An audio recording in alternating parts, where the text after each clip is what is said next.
Pada zaman yang sangat lampau, jauh sebelum Indonesia menjadi sebuah negara, Nusantara telah dikenal sebagai wilayah yang kaya dan ramai.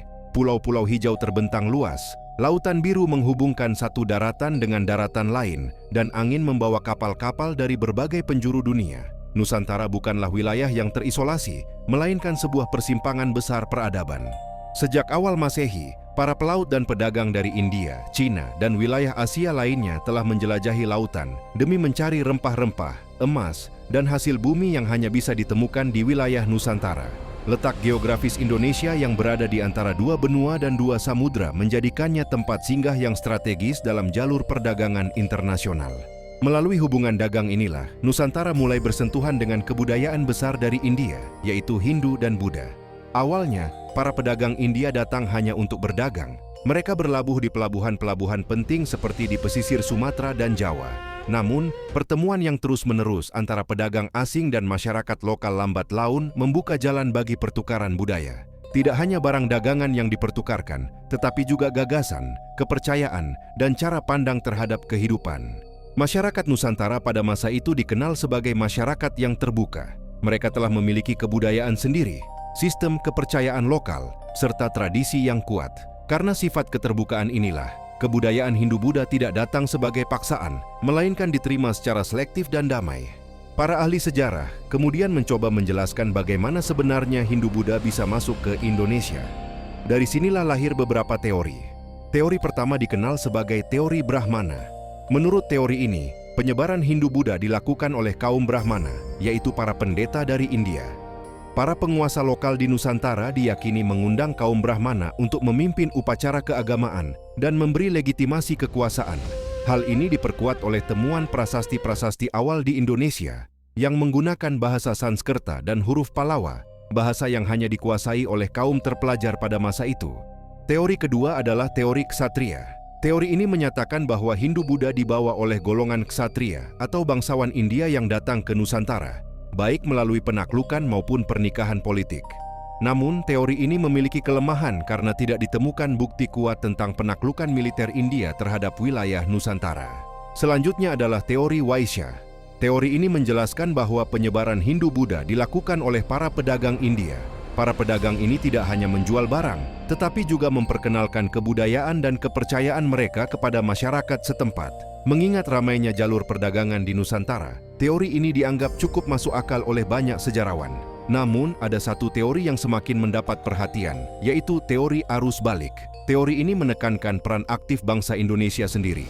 Menurut teori ini, orang-orang Nusantara berlayar ke India untuk belajar agama dan kebudayaan Hindu-Buddha. Setelah itu mereka kembali ke tanah air dan menyebarkan ajaran tersebut. Teori ini menunjukkan bahwa bangsa Indonesia bukan sekadar penerima pasif, melainkan pelaku aktif dalam proses masuknya kebudayaan Hindu-Buddha. Masuknya Hindu-Buddha ke Nusantara kemudian meninggalkan berbagai bukti sejarah yang nyata. Salah satu bukti paling awal adalah prasasti Yupa di Kutai, Kalimantan Timur, yang mencatat kehidupan kerajaan Hindu tertua di Indonesia. Selain itu, terdapat prasasti Ceruteun di Jawa Barat yang menunjukkan kekuasaan kerajaan Tarumanegara. Pengaruh Hindu-Buddha juga terlihat dalam sistem pemerintahan, munculnya kerajaan-kerajaan bercorak Hindu-Buddha, penggunaan bahasa Sanskerta, serta pembangunan candi-candi megah seperti Borobudur dan Prambanan. Namun, yang menarik, kebudayaan Hindu-Buddha di Nusantara tidak menyingkirkan budaya lokal. Sebaliknya, terjadi proses akulturasi, yaitu perpaduan antara kebudayaan asing dan budaya asli Nusantara. Dari peristiwa ini, kita dapat belajar bahwa bangsa Indonesia sejak dahulu adalah bangsa yang terbuka, cerdas, dan mampu menyaring pengaruh luar tanpa kehilangan jati diri. Sejarah masuknya Hindu-Buddha ke Nusantara bukan hanya tentang masa lalu, tetapi juga tentang bagaimana kita membangun identitas bangsa hingga hari ini. Proses masuknya Hindu-Buddha ke Indonesia berlangsung secara damai dan bertahap. Tidak ada penaklukan besar, tidak ada paksaan massal. Yang ada adalah dialog budaya, saling pengaruh, dan penyesuaian dengan kondisi lokal. Inilah yang membuat kebudayaan Hindu-Buddha di Indonesia memiliki ciri khas yang berbeda dengan yang ada di India. Pada zaman yang sangat lampau, jauh sebelum Indonesia menjadi sebuah negara, Nusantara telah dikenal sebagai wilayah yang kaya dan ramai. Pulau-pulau hijau terbentang luas, lautan biru menghubungkan satu daratan dengan daratan lain, dan angin membawa kapal-kapal dari berbagai penjuru dunia. Nusantara bukanlah wilayah yang terisolasi, melainkan sebuah persimpangan besar peradaban. Sejak awal Masehi, para pelaut dan pedagang dari India, Cina, dan wilayah Asia lainnya telah menjelajahi lautan demi mencari rempah-rempah, emas, dan hasil bumi yang hanya bisa ditemukan di wilayah Nusantara. Letak geografis Indonesia yang berada di antara dua benua dan dua samudra menjadikannya tempat singgah yang strategis dalam jalur perdagangan internasional. Melalui hubungan dagang inilah, Nusantara mulai bersentuhan dengan kebudayaan besar dari India, yaitu Hindu dan Buddha. Awalnya, para pedagang India datang hanya untuk berdagang. Mereka berlabuh di pelabuhan-pelabuhan penting seperti di pesisir Sumatera dan Jawa. Namun, pertemuan yang terus-menerus antara pedagang asing dan masyarakat lokal lambat laun membuka jalan bagi pertukaran budaya. Tidak hanya barang dagangan yang dipertukarkan, tetapi juga gagasan, kepercayaan, dan cara pandang terhadap kehidupan. Masyarakat Nusantara pada masa itu dikenal sebagai masyarakat yang terbuka. Mereka telah memiliki kebudayaan sendiri, sistem kepercayaan lokal, serta tradisi yang kuat. Karena sifat keterbukaan inilah, kebudayaan Hindu-Buddha tidak datang sebagai paksaan, melainkan diterima secara selektif dan damai. Para ahli sejarah kemudian mencoba menjelaskan bagaimana sebenarnya Hindu-Buddha bisa masuk ke Indonesia. Dari sinilah lahir beberapa teori. Teori pertama dikenal sebagai teori Brahmana. Menurut teori ini, penyebaran Hindu-Buddha dilakukan oleh kaum Brahmana, yaitu para pendeta dari India. Para penguasa lokal di Nusantara diyakini mengundang kaum Brahmana untuk memimpin upacara keagamaan dan memberi legitimasi kekuasaan. Hal ini diperkuat oleh temuan prasasti-prasasti awal di Indonesia yang menggunakan bahasa Sanskerta dan huruf Palawa, bahasa yang hanya dikuasai oleh kaum terpelajar pada masa itu. Teori kedua adalah teori ksatria. Teori ini menyatakan bahwa Hindu-Buddha dibawa oleh golongan ksatria atau bangsawan India yang datang ke Nusantara, baik melalui penaklukan maupun pernikahan politik. Namun, teori ini memiliki kelemahan karena tidak ditemukan bukti kuat tentang penaklukan militer India terhadap wilayah Nusantara. Selanjutnya adalah teori Vaishya. Teori ini menjelaskan bahwa penyebaran Hindu-Buddha dilakukan oleh para pedagang India. Para pedagang ini tidak hanya menjual barang, tetapi juga memperkenalkan kebudayaan dan kepercayaan mereka kepada masyarakat setempat. Mengingat ramainya jalur perdagangan di Nusantara, teori ini dianggap cukup masuk akal oleh banyak sejarawan. Namun, ada satu teori yang semakin mendapat perhatian, yaitu teori arus balik. Teori ini menekankan peran aktif bangsa Indonesia sendiri. Menurut teori ini, orang-orang Nusantara berlayar ke India untuk belajar agama dan kebudayaan Hindu-Buddha. Setelah itu mereka kembali ke tanah air dan menyebarkan ajaran tersebut. Teori ini menunjukkan bahwa bangsa Indonesia bukan sekadar penerima pasif, melainkan pelaku aktif dalam proses masuknya kebudayaan Hindu-Buddha. Masuknya Hindu-Buddha ke Nusantara kemudian meninggalkan berbagai bukti sejarah yang nyata. Salah satu bukti paling awal adalah prasasti Yupa di Kutai, Kalimantan Timur, yang mencatat kehidupan kerajaan Hindu tertua di Indonesia. Selain itu, terdapat prasasti Ciaruteun di Jawa Barat yang menunjukkan kekuasaan kerajaan Tarumanegara. Pengaruh Hindu-Buddha juga terlihat dalam sistem pemerintahan, munculnya kerajaan-kerajaan bercorak Hindu-Buddha, penggunaan bahasa Sanskerta, serta pembangunan candi-candi megah seperti Borobudur dan Prambanan. Namun, yang menarik, kebudayaan Hindu-Buddha di Nusantara tidak menyingkirkan budaya lokal. Sebaliknya, terjadi proses akulturasi, yaitu perpaduan antara kebudayaan asing dan budaya asli Nusantara. Dari peristiwa ini, kita dapat belajar bahwa bangsa Indonesia sejak dahulu adalah bangsa yang terbuka, cerdas, dan mampu menyaring pengaruh luar tanpa kehilangan jati diri. Sejarah masuknya Hindu-Buddha ke Nusantara bukan hanya tentang masa lalu, tetapi juga tentang bagaimana kita membangun identitas bangsa hingga hari ini. Proses masuknya Hindu-Buddha ke Indonesia berlangsung secara damai dan bertahap. Tidak ada penaklukan besar, tidak ada paksaan massal. Yang ada adalah dialog budaya, saling pengaruh, dan penyesuaian dengan kondisi lokal. Inilah yang membuat kebudayaan Hindu-Buddha di Indonesia memiliki ciri khas yang berbeda dengan yang ada di India. Pada zaman yang sangat lampau, jauh sebelum Indonesia menjadi sebuah negara, Nusantara telah dikenal sebagai wilayah yang kaya dan ramai. Pulau-pulau hijau terbentang luas, lautan biru menghubungkan satu daratan dengan daratan lain, dan angin membawa kapal-kapal dari berbagai penjuru dunia. Nusantara bukanlah wilayah yang terisolasi, melainkan sebuah persimpangan besar peradaban. Sejak awal Masehi, para pelaut dan pedagang dari India, Cina, dan wilayah Asia lainnya telah menjelajahi lautan demi mencari rempah-rempah, emas, dan hasil bumi yang hanya bisa ditemukan di wilayah Nusantara. Letak geografis Indonesia yang berada di antara dua benua dan dua samudra menjadikannya tempat singgah yang strategis dalam jalur perdagangan internasional. Melalui hubungan dagang inilah, Nusantara mulai bersentuhan dengan kebudayaan besar dari India, yaitu Hindu dan Buddha. Awalnya, para pedagang India datang hanya untuk berdagang. Mereka berlabuh di pelabuhan-pelabuhan penting seperti di pesisir Sumatera dan Jawa. Namun, pertemuan yang terus-menerus antara pedagang asing dan masyarakat lokal lambat laun membuka jalan bagi pertukaran budaya. Tidak hanya barang dagangan yang dipertukarkan, tetapi juga gagasan, kepercayaan, dan cara pandang terhadap kehidupan. Masyarakat Nusantara pada masa itu dikenal sebagai masyarakat yang terbuka. Mereka telah memiliki kebudayaan sendiri, sistem kepercayaan lokal, serta tradisi yang kuat. Karena sifat keterbukaan inilah, kebudayaan Hindu-Buddha tidak datang sebagai paksaan, melainkan diterima secara selektif dan damai. Para ahli sejarah kemudian mencoba menjelaskan bagaimana sebenarnya Hindu-Buddha bisa masuk ke Indonesia. Dari sinilah lahir beberapa teori. Teori pertama dikenal sebagai teori Brahmana. Menurut teori ini, penyebaran Hindu-Buddha dilakukan oleh kaum Brahmana, yaitu para pendeta dari India. Para penguasa lokal di Nusantara diyakini mengundang kaum Brahmana untuk memimpin upacara keagamaan dan memberi legitimasi kekuasaan. Hal ini diperkuat oleh temuan prasasti-prasasti awal di Indonesia yang menggunakan bahasa Sanskerta dan huruf Palawa, bahasa yang hanya dikuasai oleh kaum terpelajar pada masa itu. Teori kedua adalah teori ksatria. Teori ini menyatakan bahwa Hindu-Buddha dibawa oleh golongan ksatria atau bangsawan India yang datang ke Nusantara, baik melalui penaklukan maupun pernikahan politik. Namun, teori ini memiliki kelemahan karena tidak ditemukan bukti kuat tentang penaklukan militer India terhadap wilayah Nusantara. Selanjutnya adalah teori Vaishya. Teori ini menjelaskan bahwa penyebaran Hindu-Buddha dilakukan oleh para pedagang India. Para pedagang ini tidak hanya menjual barang, tetapi juga memperkenalkan kebudayaan dan kepercayaan mereka kepada masyarakat setempat.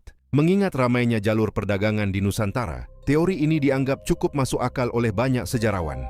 Namun, ada satu teori yang semakin mendapat perhatian, yaitu teori arus balik.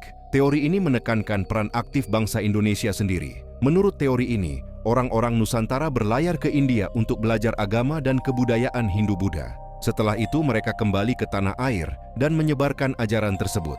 Teori ini menunjukkan bahwa bangsa Indonesia bukan sekadar penerima pasif, melainkan pelaku aktif dalam proses masuknya kebudayaan Hindu-Buddha. Masuknya Hindu-Buddha ke Nusantara, kemudian meninggalkan berbagai bukti sejarah yang nyata. Salah satu bukti paling awal adalah prasasti Yupa di Kutai, Kalimantan Timur, yang mencatat kehidupan kerajaan Hindu tertua di Indonesia. Selain itu, terdapat prasasti Ciaruteun di Jawa Barat yang menunjukkan kekuasaan kerajaan Tarumanegara. Pengaruh Hindu-Buddha juga terlihat dalam sistem pemerintahan. Munculnya kerajaan-kerajaan bercorak Hindu-Buddha, penggunaan bahasa Sanskerta, serta pembangunan candi-candi megah seperti Borobudur dan Prambanan. Namun, yang menarik, kebudayaan Hindu-Buddha di Nusantara tidak menyingkirkan budaya lokal. Sebaliknya, terjadi proses akulturasi, yaitu perpaduan antara kebudayaan asing dan budaya asli Nusantara. Dari peristiwa ini, kita dapat belajar bahwa bangsa Indonesia sejak dahulu adalah bangsa yang terbuka, cerdas, dan mampu menyaring pengaruh luar tanpa kehilangan jati diri. Sejarah masuknya Hindu-Buddha ke Nusantara bukan hanya tentang masa lalu, tetapi juga tentang bagaimana kita membangun identitas bangsa hingga hari ini. Proses masuknya Hindu-Buddha ke Indonesia berlangsung secara damai dan bertahap. Tidak ada penaklukan besar, tidak ada paksaan massal. Yang ada adalah dialog budaya, saling pengaruh, dan penyesuaian dengan kondisi lokal. Inilah yang membuat kebudayaan Hindu-Buddha di Indonesia memiliki ciri khas yang berbeda dengan yang ada di India. Pada zaman yang sangat lampau, jauh sebelum Indonesia menjadi sebuah negara, Nusantara telah dikenal sebagai wilayah yang kaya dan ramai. Pulau-pulau hijau terbentang luas, lautan biru menghubungkan satu daratan dengan daratan lain, dan angin membawa kapal-kapal dari berbagai penjuru dunia. Nusantara bukanlah wilayah yang terisolasi, melainkan sebuah persimpangan besar peradaban. Sejak awal Masehi, para pelaut dan pedagang dari India, Cina, dan wilayah Asia lainnya telah menjelajahi lautan demi mencari rempah-rempah, emas, dan hasil bumi yang hanya bisa ditemukan di wilayah Nusantara. Letak geografis Indonesia yang berada di antara dua benua dan dua samudra menjadikannya tempat singgah yang strategis dalam jalur perdagangan internasional. Melalui hubungan dagang inilah, Nusantara mulai bersentuhan dengan kebudayaan besar dari India, yaitu Hindu dan Buddha. Awalnya, para pedagang India datang hanya untuk berdagang. Mereka berlabuh di pelabuhan-pelabuhan penting seperti di pesisir Sumatera dan Jawa. Namun, pertemuan yang terus-menerus antara pedagang asing dan masyarakat lokal lambat laun membuka jalan bagi pertukaran budaya. Tidak hanya barang dagangan yang dipertukarkan, tetapi juga gagasan, kepercayaan, dan cara pandang terhadap kehidupan. Masyarakat Nusantara pada masa itu dikenal sebagai masyarakat yang terbuka. Mereka telah memiliki kebudayaan sendiri, sistem kepercayaan lokal, serta tradisi yang kuat. Karena sifat keterbukaan inilah, kebudayaan Hindu-Buddha tidak datang sebagai paksaan, melainkan diterima secara selektif dan damai. Para ahli sejarah kemudian mencoba menjelaskan bagaimana sebenarnya Hindu-Buddha bisa masuk ke Indonesia. Dari sinilah lahir beberapa teori. Teori pertama dikenal sebagai teori Brahmana. Menurut teori ini, penyebaran Hindu-Buddha dilakukan oleh kaum Brahmana, yaitu para pendeta dari India.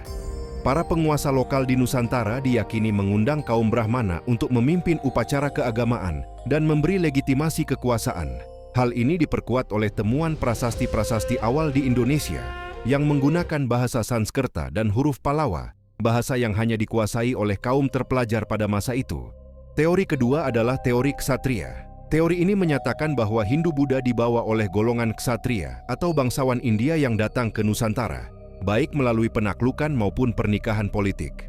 Namun, teori ini memiliki kelemahan karena tidak ditemukan bukti kuat tentang penaklukan militer India terhadap wilayah Nusantara.